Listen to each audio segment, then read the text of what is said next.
Good day, everybody. This is Yin Yang on Words and Wisdom Wednesday with Morsels of a Thought, number 1580. Today we are going to read some quotes from Lao Tzu.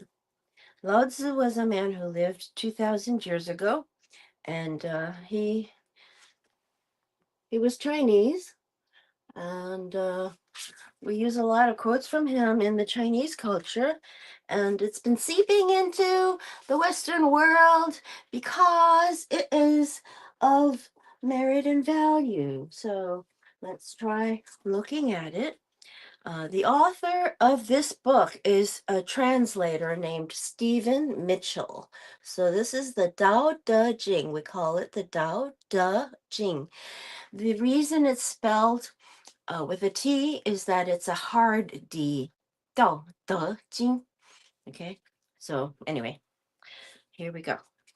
The teaching of the Tao Te Ching is moral in the deepest sense. Unencumbered by any concept of sin, the master doesn't see evil as a force to resist, but simply as an opaqueness, a state of self absorption, which is in disharmony with the universal process, so that, as with a dirty window, the light can't shine through. This freedom from moral categories allows him his great compassion for the wicked and the selfish. We're talking about Lao Tzu here. Lao Tzu writes a poem. Thus the master is available to all people and doesn't reject anyone. He is ready to use all situations and doesn't waste anything. This is called embodying the light. What is a good man but a bad man's teacher? What is a bad man but a good man's job? If you don't understand this, you will get lost, however intelligent you are. It is the great secret. That's interesting. I like that. I like that. The reader will notice that in the many passages where Lao Tzu describes the master, the translator says, I have used the pronoun she as often as, at least as often as he. The Chinese language doesn't make this kind of distinction. In English, we have to choose. But since we are all potentially the master, since the master is essentially us, I felt it would be untrue to present a male archetype as other versions have, ironically done. Ironically, because of all the great world religions, the teachings of Lao Tzu is by far the most female. Of course, you should feel free throughout the book to substitute he for she or vice versa. As to method, I worked from Paul Carus's Carus literal version, which provides English equivalents, often very quaint ones, alongside each of the Chinese ideograms. I also consulted dozens of translations into English, German, and French. But the most essential preparation for my work was a 14-year-long course of Zen training, which brought me face to face with Lao Tzu and his true disciples and heirs, the early Chinese Zen masters. In Chinese, Zen, the same word, is pronounced Chan, Chan, the curled CH. So that's why there's a Q in Chinese transliterations because there are two kinds of CH sounds and there are two kinds of SH sounds. So there's an X for the SH that's not curled. Okay, back to the translator. With great poetry, the freest translation is sometimes the most faithful. We must try its effect as an English poem, Dr. Johnson said. That is the way to judge the merit of a translation. I have often been fairly literal, or as literal as one can be with such a subtle kaleidoscopic book as the Tao Te Ching, but I have also paraphrased, expanded, contracted, interpreted, worked with the text, played with it until it became embodied in a language that felt genuine to me. If I haven't always translated Lao Tzu's words, my intention has always been to translate his mind. Oh, mind. This is a key. I have morsels of a thought of wisdom every morning, and I try to bring you other people's wisdom because knowing the right things to do is a form of wisdom, not just the only, there are forms of wisdom. And doing the right things is called virtue. That was what the fortune cookie said many years ago. And we want to bring into the world more virtue. And back here, I have a couple of books. This is actually the Quran, and this is actually the Bible. And I was looking in the Quran to see if there were any similarities to the Bible. And gosh, there were so many references to all the stories in Yemen, Abraham, um, Syria, there are, and then trees and things. So people back then really thought a lot and pretty hard, and we can say that none of us is coming up with something new. It's said that the ancients, including the Greeks and the others, have already said once whatever needed to be said. Whatever needs to be said. So when we read something like this, we want to say, okay, somebody else lived a whole life to be able to say this. And if I get this wisdom now, then I can live a better life than that person who is imparting to me has lived. So, because they had to learn it. So now we're teaching it. They're teaching it. Okay, number 7. The Tao is infinite, eternal. Why is it eternal? It was never born, thus it can never die. Why is it infinite? It has no desires for itself, thus it is present for all beings. The Master stays behind. That is why she is ahead. She is detached from all things. That is why she is one with them, because she has let go of herself. She is perfectly fulfilled. So it is sort of a want not statement. I should show you the paintings that they have in here. This scroll lines the top. In Chinese paintings, sometimes they have a scroll on this end and it goes all the way across the entire room and then ends over here. So it's usually about, oh goodness, it could be anywhere from 4 feet to 2 feet to 4 feet to more than that, all the way across the room. So I like these pictures because they show us a lot of the style of artistry that the Chinese liked at that time. And we still like because, like, look at this. This is probably a real place. And the mountain, the stone is crazy good. Look at that. You could walk through it. You could climb through it. Goodness gracious, gosh. Well, number 8. The supreme good is like water, which nourishes all things without trying to. It is content with the low places that people disdain. Thus, it is like the Tao. In dwelling, live close to the ground. In thinking, keep to the simple. In conflict, be fair and generous. In governing, don't try to control. In work, do what you enjoy. In family life, be completely present. When you are content to be simply yourself and don't compare or compete, everybody will respect you. Look at that. In family life, be completely present. Can you believe this? Somebody said this 2,000 years ago. Be completely present. Well, a lot of us these days it's been in style to learn how to be completely present for the last few years now. I'd say at least 15, 20 years that I have been aware, at least while I was coming up. So as well as just when I was a younger adult. Okay. Hmm. Fill your bowl to the brim, and it will spill. Keep sharpening your knife, and it will blunt. Chase after money and security, and your heart will never unclench. Care about people's approval, and you will be their prisoner. Do your work, then step back. The only path to serenity.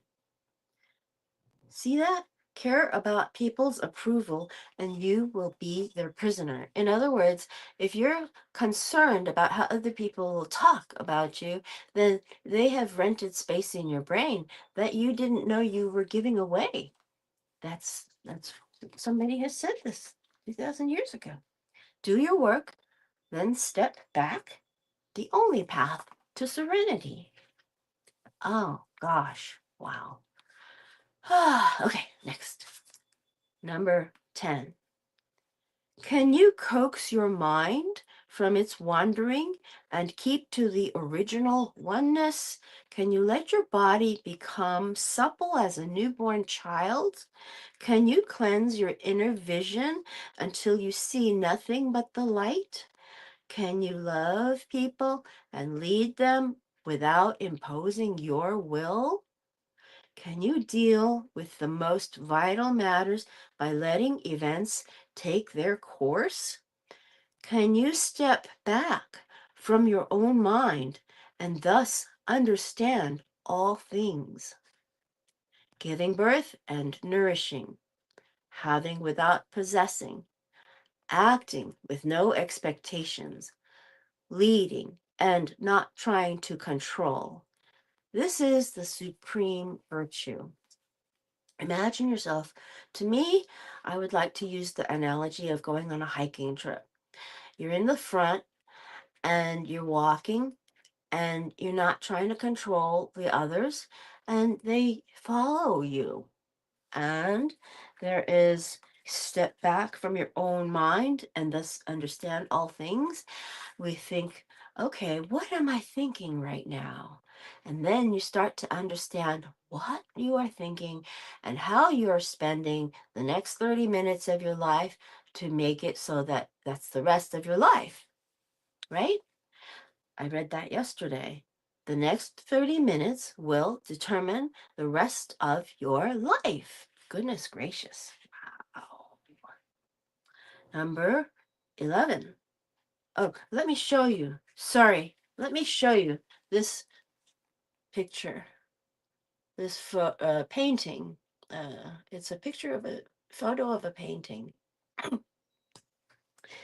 It is of willow trees, and willow trees were made for saying farewell to people. People would stand under the willows and say farewell there. That was a tradition. And so I had a photo of myself under a willow tree in China when I was 20. My mom took it. Number 11. We join spokes together in a wheel, but it is the center whole. He spells it CENTRE, by the way. We join spokes together in a wheel, but it is the center whole that makes the wagon move. We shape clay into a pot, but it is the emptiness inside that holds whatever we want. We hammer wood for a house, but it is the inner space that makes it livable. We work with being, but non being is what we use.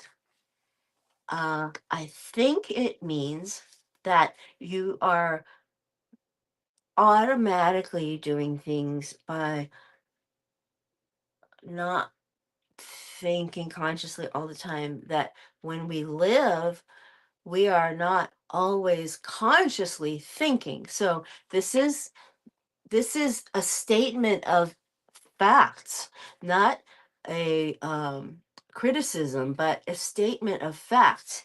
We work with being, but non-being is what we use. I think people get it now. Yeah. Okay.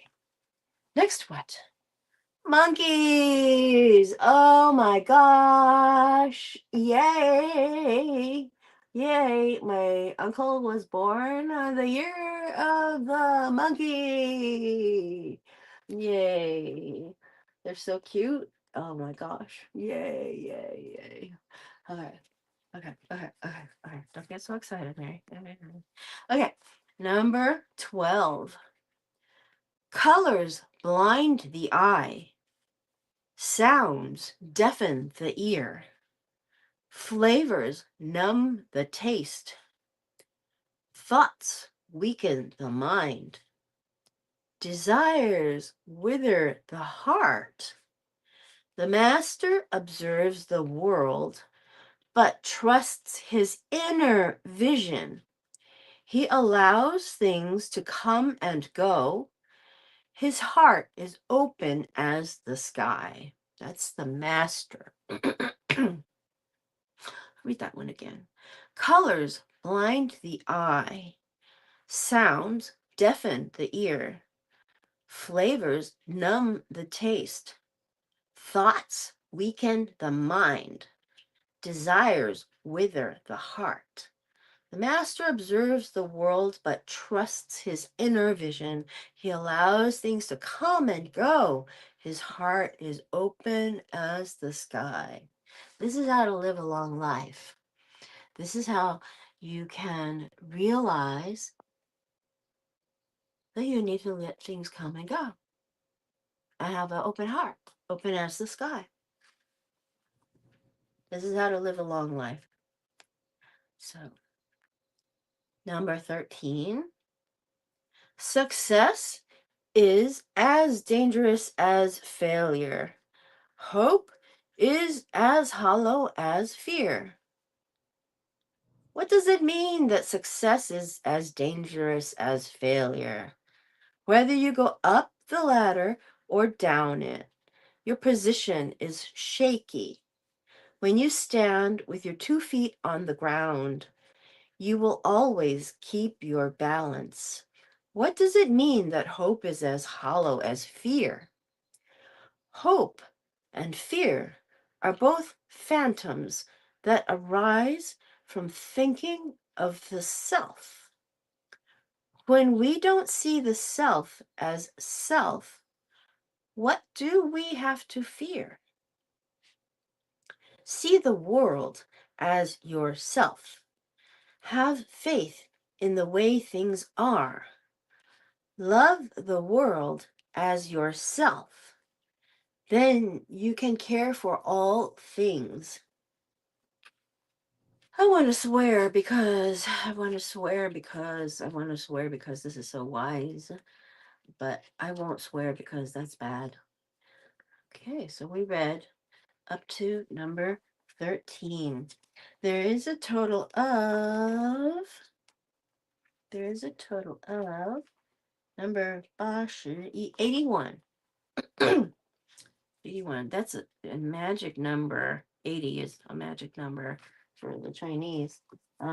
So we'll put this here for a moment.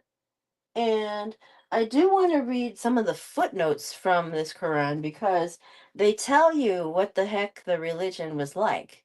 I get a feeling that people back then did so much thinking that okay. All right. Where are my pencils? Okay. Okay. This is not the one.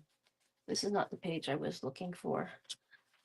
Okay, this is the flourishing Garden of Arabia. Okay, so this is called part 22. It says, and the footnote is number 3797. That's a lot of footnotes. Let me see how many footnotes they actually have in here. Oh my goodness. Let's take a look. Wow, 6,293 footnotes. Goodness gracious. So I think I'm only learning from the footnotes because I'll show you the page. The stuff is written in old, like Shakespearean English, but the Arabic I can't read, and the footnotes take up most of the page. So I want to read this one footnote because it gives you an idea of what the book was like. A $75 book. I thought, I've never had a Quran in my hand before, and this is like the first time ever. And it says, what does it say? It says the Holy Quran, English translation of the meanings and commentary. So what I'm looking at right now is part of the commentary. Okay, quickly, let me read this one footnote here. The flourishing Garden of Arabia, quote, end quote, was converted into a waste. The luscious fruit trees became wild or gave place to wild plants with bitter fruit. The feathery leaved tamarisk, which is only good for twigs and wattle work, replaced the fragrant plants and flowers. Wild and stunted kinds of thorny bushes, like the wild lote tree, Lote, which were good for neither fruit nor shade, grew in place of the pomegranates, the date palms, and the grapevines. The lote tree belongs to the family Rhamnaceae, Ziziphus, Spina, Christi, of which it is supposed Christ's crown of thorns was made, allied to the Ziziphus jujuba, or burr tree of India. BER tree of India. Wild, it is shrubby, thorny, and useless. In cultivation, it bears good fruit, some shade, and can be thornless, thus becoming a symbol of heavenly bliss. I liked this footnote a lot because it tells me that I can make something that is useless into something that is positive. This is what they said. There. Wild, it is shrubby, thorny, and useless. In cultivation, it bears good fruit and some shade and can be thornless, thus becoming a symbol of heavenly bliss. That's really cool. I like that. So, anyway, that's my reading of the. I mean, I'm not that familiar with the Bible myself. I'm familiar with lots of parts of it, but I can't say I've read the whole thing. This, I've read a footnote that I like. So I just want to look at that and show it to you. It's a quote, and we might as well look at it because there were lots of people writing it. And I want to mention Glenn Wassmer, our friend who lately passed suddenly. Glenn Wassmer was a really smart Christian, and he gave me a lot of knowledge of the Quran.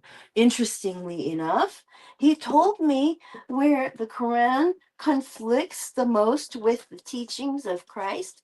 And I thought, that's kind of cool that he studied it somehow. So I'm just going to look at the footnotes. I'm not looking at the text because the text is like crazy. Okay, I'll talk to you tomorrow. Okay, old Kinderhook. Bye bye.